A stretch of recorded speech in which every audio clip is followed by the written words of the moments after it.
వేగోల్డ్ trusted gold buyers మీరు తాకట్టు పెట్టిన బంగారాన్ని విడిపించి ఈ రోజు ఉన్న మార్కెట్ ధరకు కొనబడను. విశాఖ జాయింట్ కలెక్టర్ కు మాడుగుల ఎమ్మెల్యే వినతి పత్రాన్ని అందించారు. పెందుర్తి రెవెన్యూ గ్రామ పరిధిలోని పెద్దన్న చెరువు ప్రభుత్వ భూమిని ఆక్రమించారంటూ స్వయంగా ఎమ్మెల్యే జేసీకి ఫిర్యాదు చేశారు.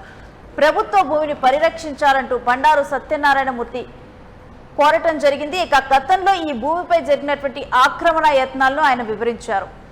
ఇక ఇటు జేసీకి సత్యనారాయణమూర్తి వివరిస్తూ కూడా కొందరు వ్యక్తులు ఈ భూమిని ప్రస్తుతం ప్లాట్లుగా మార్చి అమ్ముకునేటువంటి ప్రయత్నం చేస్తున్నారంటూ కూడా కంప్లైంట్లో పేర్కొన్నారు. ఈ అంశాలపై విచారణ జరిపి ప్రభుత్వ భూములను కాపాడాలి, తక్షణమే చర్యలు తీసుకోవాలంటూ కోరారు. ఇక టీడీపీ నుండి 6 సార్లు ఎమ్మెల్యేగా గెలిచిన సత్యనారాయణ స్వయంగా ఎమ్మెల్యేనే కలెక్టర్కు వినతి పత్రం ఇవ్వటం మీద చర్చలు జరుగుతూ ఉన్నాయి. 6 సార్లు ఇటు ఎమ్మెల్యేగా గెలవటం అయినప్పటికీ కూడా ప్రభుత్వ భూమిని కాపాడుకోలేక చివరికి చేసేదేమి లేక కూడా ఇటు కలెక్టర్కి ఈ లేఖను జాయింట్ కలెక్టర్కి ఈ లేఖను వినతి పత్రాన్ని ఇవ్వటం మీదే చర్చలు జరుగుతున్నాయి.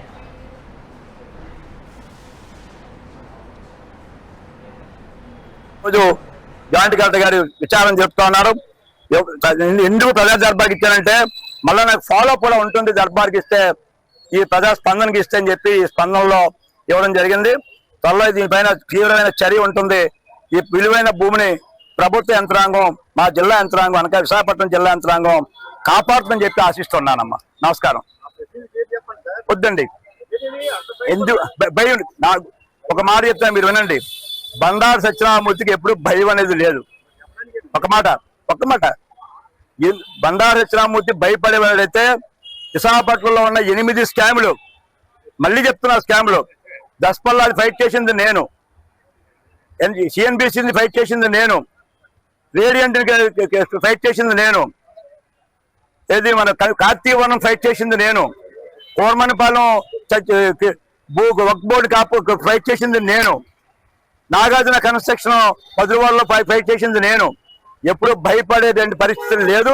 లేక భయపడేవాడినైతే ఈ స్థాయికి నేను రాను. ఇలా అక్కర్లేదు, అవసరం లేదు. కానీ సమయం మీకు అర్థమవుతుంది. గతంలో ప్రజాప్రతినిధులు మాజీ అన్నాను, మీరు కావాలంటే రిజిస్ట్రేషన్ ఉంది, మీ అధికారులు చెప్తారు వారు ఎవరి పేరు డాక్యుమెంట్ రిజిస్ట్రేషన్ అయింది, ఇంతకాలం డాక్యుమెంట్ ఎందుకు పెండింగ్ ఉందో అధికారులు మీకు చెప్తారు. వివరణ తీసుకోండి, నా ద్వారా అనిపించకండి, దయచేసి క్షమించండి. చెప్పను, ఇద్దరున్నారు అంటే చెప్పిన ఒక మాజీ ప్రజాప్రతినిధులు ఇద్దరు ఉన్నారు. ఒక ప్రజాప్రతినిధి పదవిలో ఉన్న ప్రస్తుతం అనుకుంటున్నాను అని చెప్పి పేర్లు చెప్పడం, మీకు వివరాలన్నీ కూడా మన వామపక్షాలు చెప్పారు, స్పష్టంగా ధర్నా చేశారు. వాళ్ళు కాపాడమని భూమిని ఇవాళ ఎన్డీఏ ప్రభుత్వంలో ఉన్న ఒక శాసనసభ్యుడిగా నేను చెప్తున్నాను. మీకు అర్థమైపోయి ఉంటుంది, దయచేసి క్షమించండి. ఇంకా ఈ అంశం గురించినటువంటి డీటెయిల్స్ మా ప్రతినిధి రవిని అడిగి తెలుసుకుందాం.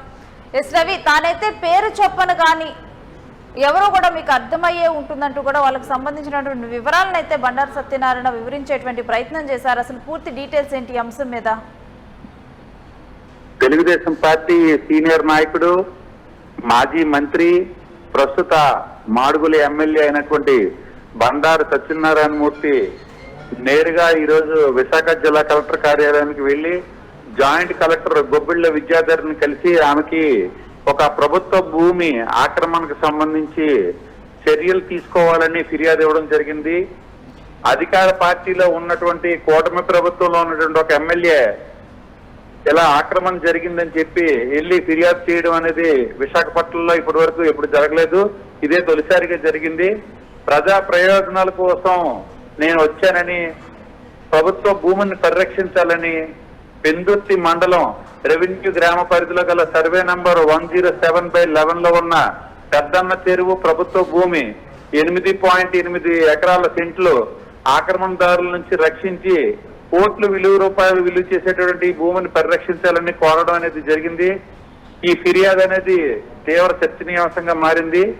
ప్రస్తుత అధికార పార్టీలో ఉన్నటువంటి ఎమ్మెల్యే అయ్యుండి కూడా ఈయన ఒక కలెక్టర్ని వెళ్ళి కలిసి ఇలాగా కంప్లైంట్ చేయడం అనేది తీవ్ర చర్చనీయాంశంగా మారింది. దీనిపై చర్యలు తీసుకుంటామని ఖచ్చితంగా బాధ్యుల్ని ఎవరైతే ఉన్నారో వాళ్ళపై సరైన చర్యలు తీసుకోవడం జరుగుతుందని జాయింట్ కలెక్టర్ ఆల్రెడీ హామీ ఇవ్వడం కూడా జరిగింది. జేసీకి సత్యనారాయణమూర్తి ఈ వివరాలన్నీ వివరించిన తర్వాత బయటకు వచ్చి మీడియాతో కూడా మాట్లాడారు.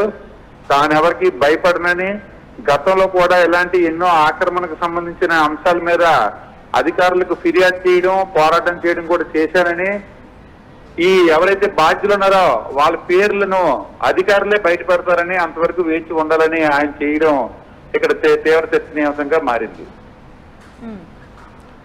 రైట్, మరి ఇదే అంశం మీద అంటే గతంలో కూడా ఈ భూమి అంశంలో నిరసనలు తెలిపినట్లుగా కూడా తను పేర్కొనటం జరిగింది. అయినప్పటికీ కూడా ఇక చేసేది లేక ఇప్పుడు జాయింట్ కలెక్టర్ కి దీని మీద వినతి పత్రం ఇచ్చినట్టుగా తెలుస్తుంది. మరి ఏంటి దీని మీద ఎవరైనా స్పందించే అవకాశం ఉందా ఏంటి? అధికార పార్టీ ఎమ్మెల్యే అయినప్పటికీ కూడా ఒక సాధారణ వ్యక్తిలాగా ఈ రోజు జిల్లా కలెక్టర్ ఆఫీస్ కు వెళ్లి స్పందన కార్యక్రమంలో భాగంగా జాయింట్ కలెక్టర్ విద్యాధర్ని కలిసి ఈయనకి ఫిర్యాదు ఇచ్చారు. మేము ఒక సాధారణ వ్యక్తిలాగే వచ్చి ఇక్కడ ఫిర్యాదు చేయడం జరిగిందని చెప్పారు.